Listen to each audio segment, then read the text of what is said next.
Hi, this is Gary. Welcome to my Core 4 video. Now these are the four most important yoga poses for a strong core. And a strong core gives us good athletic performance, and it also helps people with back problems, especially unstable spines. Now, I have spondylolisthesis, a condition I was born with, and spondy is simply an unstable lumbar spine. So these poses I practice regularly, and I'm over 70 years old and my spine's in the best shape it's been in my whole life. So, to start with, half boat pose, Ardha Navasana. So I sit with straight legs and my chest lifted, Dandasana, staff pose. The quadriceps are contracted and my legs are extended into the toe mound. And then from here, I start to contract the abdomen, draw the pubis towards the navel. That tilts the pelvis back. My low back rounds, hands come behind my head. The action is a contraction from the pubis towards the navel, so it turns the pelvis, and the result of that action is a broadening and lengthening of the lumbar spine, and of course, abdominal strength. Watch again. Now, if this pose is difficult for you, you can bring your hands to your shoulder sockets like I'm doing now, or behind the head. If you take the elbows back, do you see how that stabilizes? So the elbows have to be in a neutral position.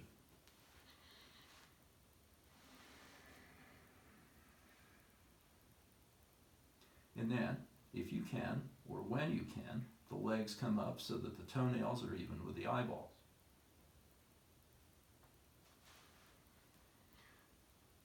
But look first for the strength, the correct action, and the correct results of the action before you try and do the final pose. Work up to it gradually. Now the next pose is full boat, Paripurna Navasana.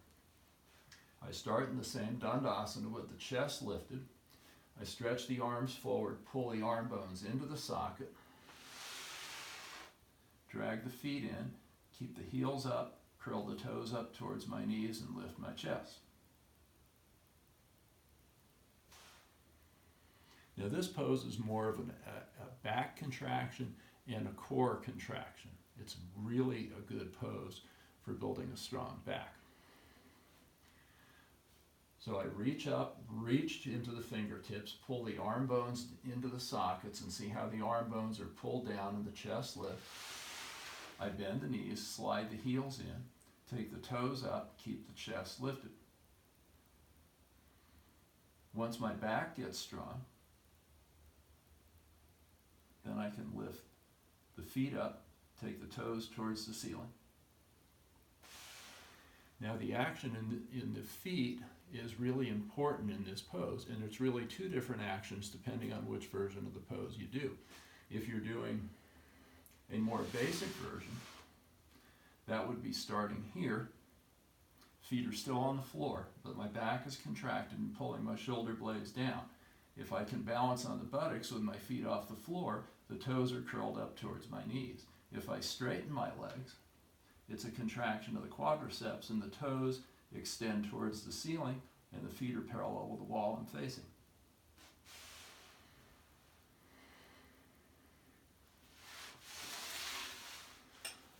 All right, then we have Urdhva Prasarita Padasana, or leg lifts. Now this pose can also be done in stages. And with all these poses, maybe especially this one, it can be hard on your low back first, so be cautious, take it a little bit at a time. So in the final pose, I start like Ardha Navasana with the abdominal contraction. I extend my spine out and I lie down. Now I have my normal lumbar curve, so I can put my hand underneath my low back. There's space there. I press the hands, take the upper arms down, contract the abdomen, and lift the legs straight. Notice the legs aren't straight up in the air and that I still have a lumbar curve. I want to keep that curve the same. I don't want to flatten my back. I don't want to increase the curve. I exhale and inhale. If I exhale, as I stretch my legs parallel with the floor, not touching the floor, then it's a spinal extension. It literally gives me length in my back. And of course, a lot of core strength.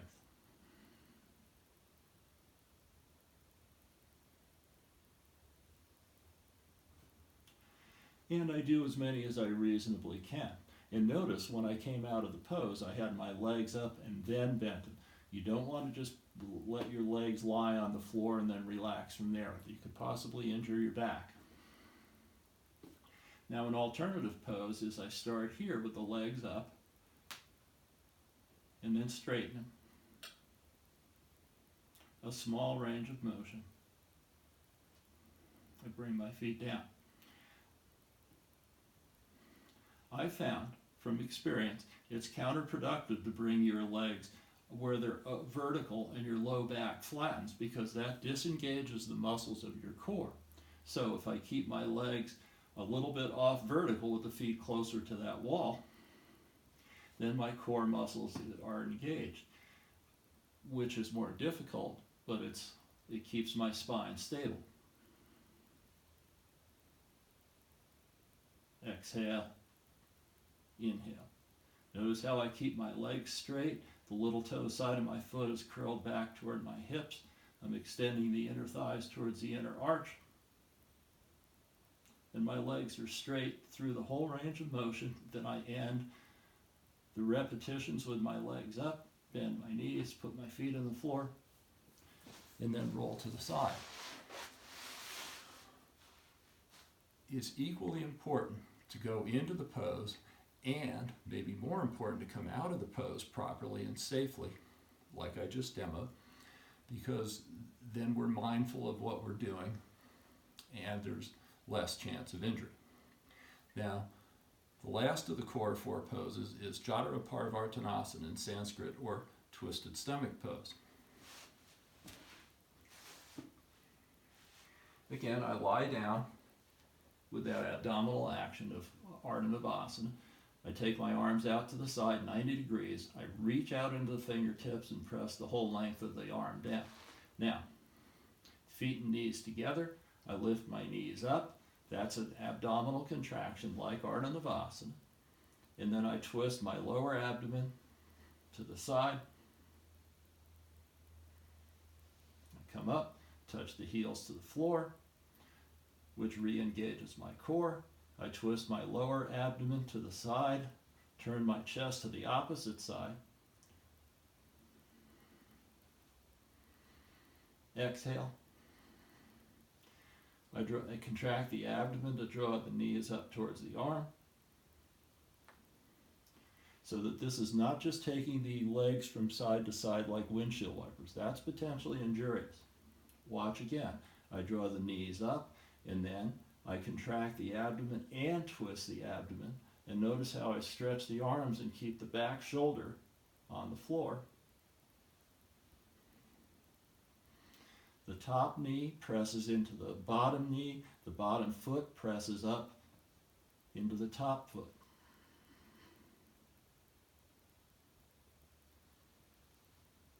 The arms and shoulders are used to stabilize the chest and upper back.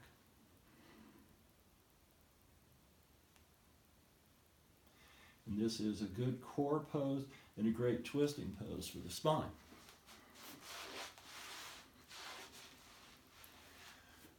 Always go slow.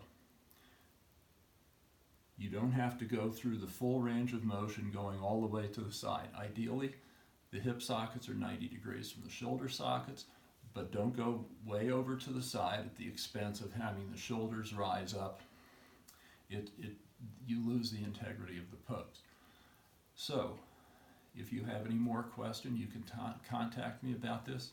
But remember, practice cautiously, continuously, and you'll build up the strength and stability in your spine and core and have less back pain. Enjoy the journey. Namaste.